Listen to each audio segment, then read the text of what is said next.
Prečo nie je popôrodná regeneračná joga ako skúšobná hodina?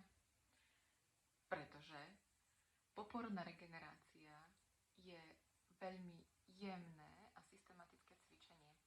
Po prvej hodine si myslím, že efekt zbada málo kto a navyše cvičíme v prítomnosti bábetiek a tie majú vždy inú náladu.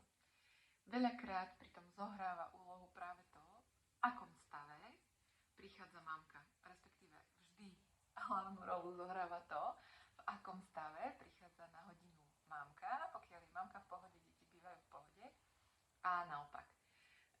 Tá socializácia, ako sa mnohé ženy obávajú, že či to bábätko zvládne, v skutočnosti vychádza z toho, v akom nastavení prichádza na to cvičenie matka.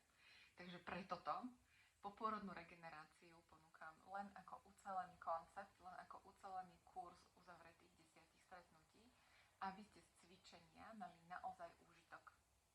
Teším sa na vás.